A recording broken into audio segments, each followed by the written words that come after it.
Jerome has a question whether the effects in this particular reel can be recreated in Filmora 14. Yeah, we can do them if you have the resources. You can certainly put this thing together. It's not all that difficult. Okay, let's take a look at this Instagram reel here and just kind of diagnose what's going on. If we expand our timeline, we can observe in detail as we move the playhead across what is happening. And what we see, first of all, is we see some motion in here. So we do have a video of something going on. Then we see another picture coming in, actually coming in from both sides. So that's simple. They're just inserting the same picture from two sides at the same time. And again, this appears to be a static picture, or maybe a 3D picture or whatever, but there's really no action going on here. And here is our third scene dropping in from the top. As we can see, it's coming in, it's blurred, it's the truck, and once it comes down to here, he puts a bomb blast in the back there. But the main thing about this particular cutout, of course, the background is cut out when it lands. It's still fuzzy, and then it turns clear, and then there's the crop where we're moving in while the blast is happening. And then the only other effect here I'm going to study is this splitting the person apart into three.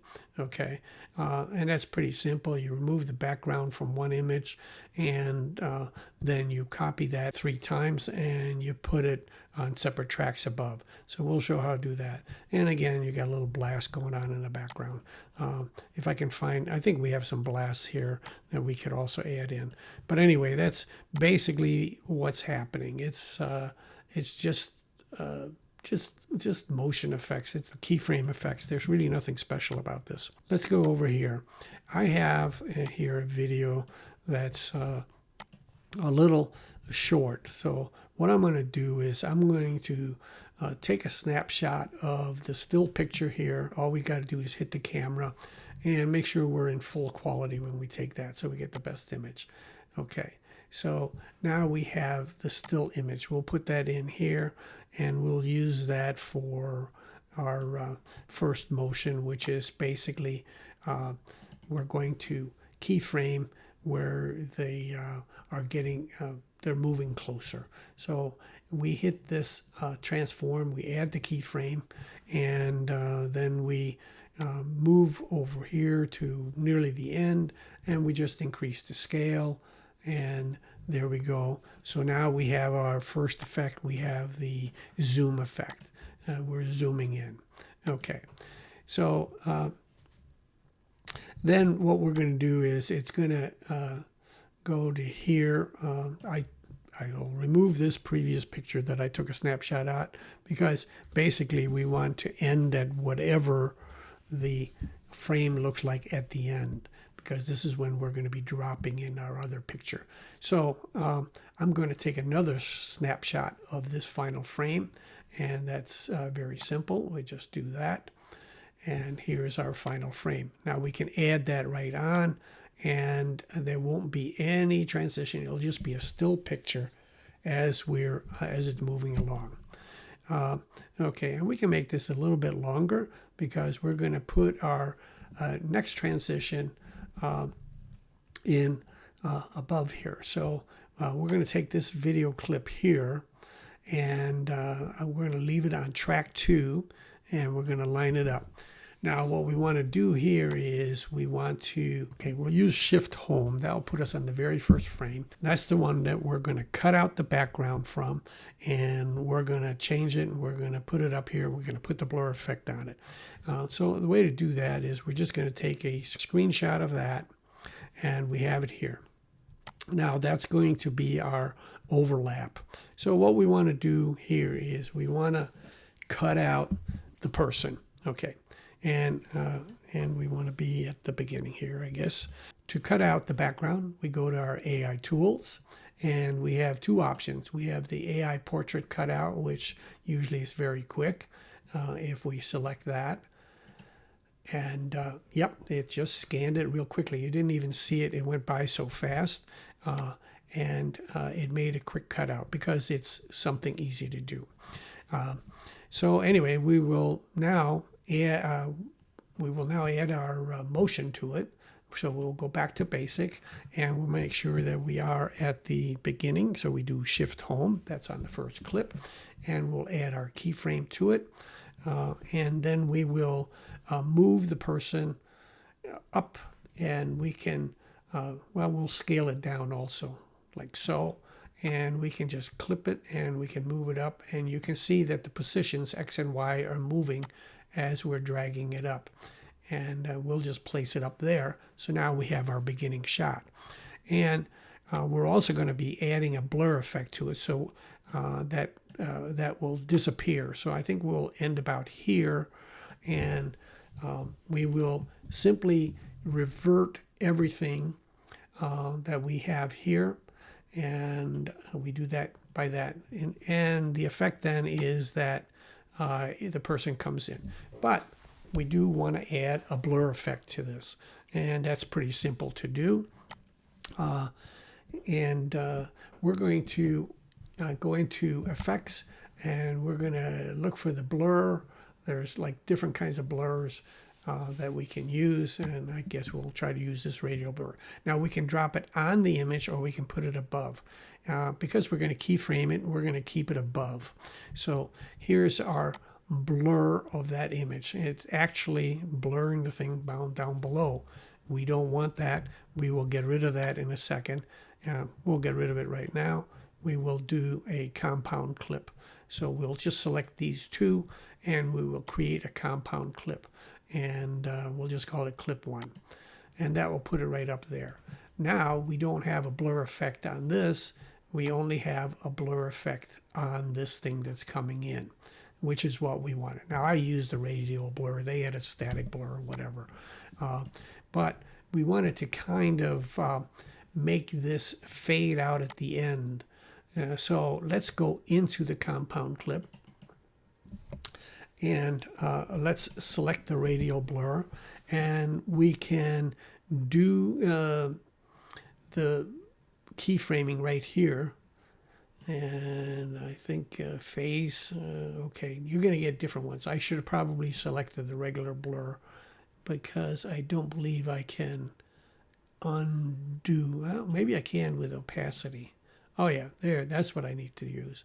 Okay, so this is just how much blurring effect I have.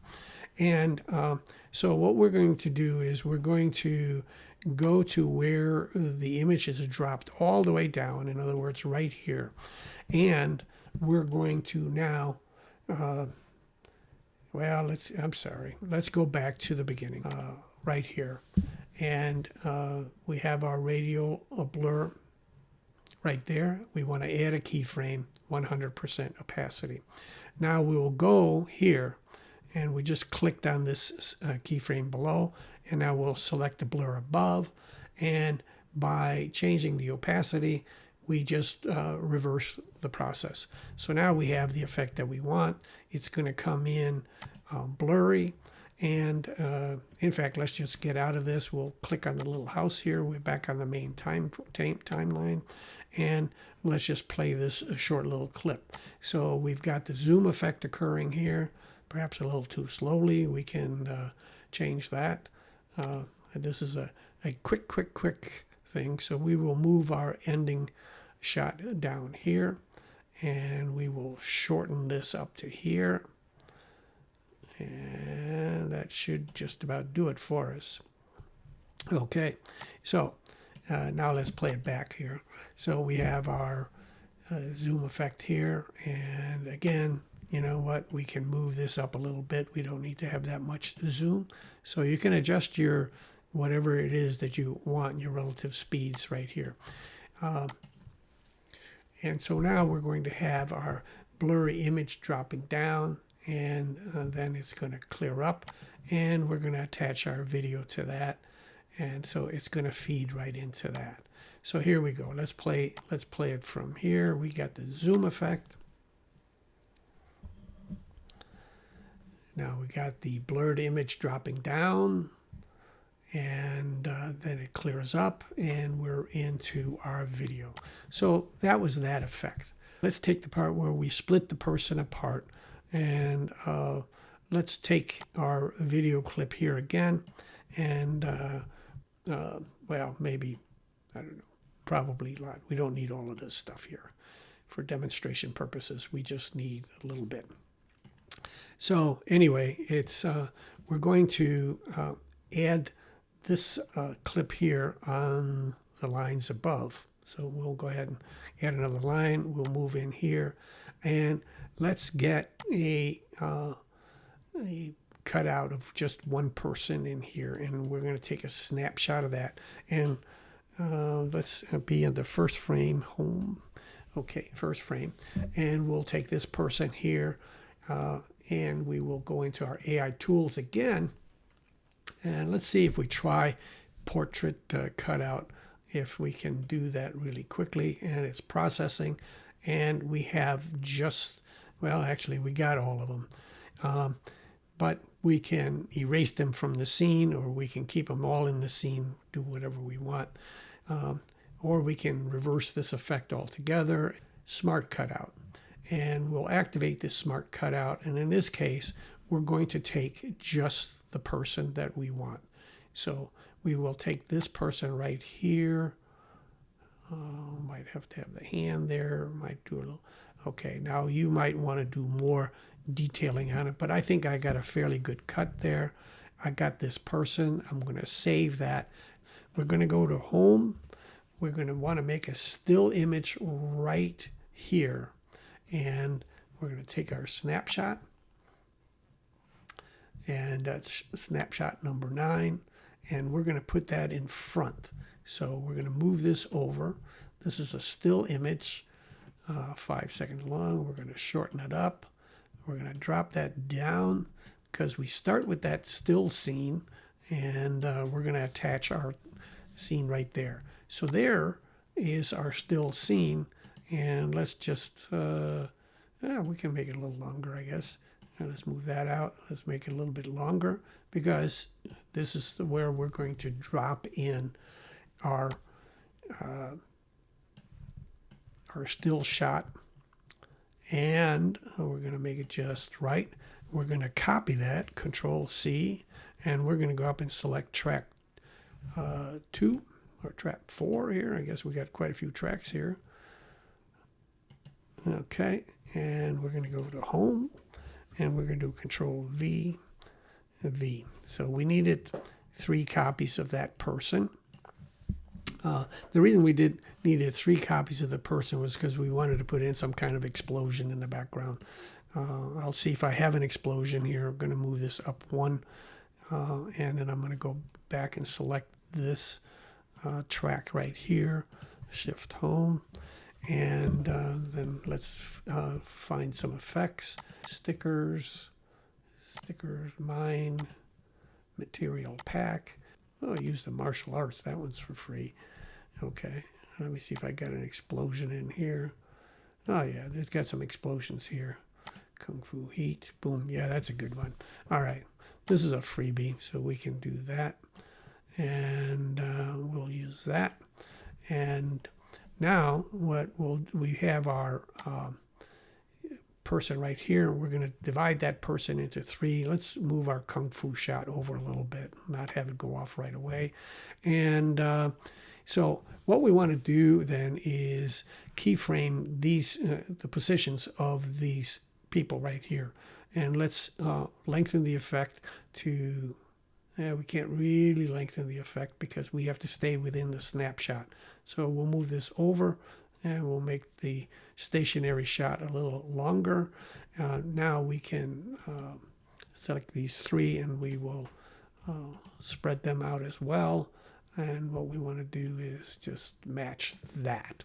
Okay, so now we have a little room to play. And we will go to the home position, Shift Home, and let's pick number 2, and we're going to move him 2, and we're going to add a keyframe here for number 2, and add a keyframe for number 3. And let's go, and we'll move number 3 off to the right. Before you place your second keyframe, make sure you move your playhead to the location where you want it. And let's do it right here where we, it looks like we're just about ready to set off our bomb. And now that we're in the new position, now we go ahead and move our X position right there. And that should give us a new keyframe for that right there, and it does. And just to make sure that I'm on the exact location, now I will select 2, and I will move the X position of that over here, and then we'll have our explosion, and then things will go into effect. Okay, so let's play that little effect back, and here we go. Boom, and there we go. We had two booms, so we made this one too long. Let's just do it like that. And let's play it one more time just for fun. Okay, there's our effect, boom, and so that's how we did that effect. So essentially, it's just the combinations of little things that you're doing within here, and blur effects, animation of still photos via that, and removing background via using the AI tool, either using the when you're using the AI tool, either using the portrait cutout or the smart cutout, select whatever it is that you want. And there's your effect. And I don't know, maybe this thing is just too long to play all together, but let's give it a shot. Here's our own custom little video using these effects. So we have the cropping effect, and then we combine two things into a compound clip, a blur along with motion, which then goes into the full screen layout. And then now here's our multi-person. We split them apart. We have our effect in the background of the picture. So that's how you would do that.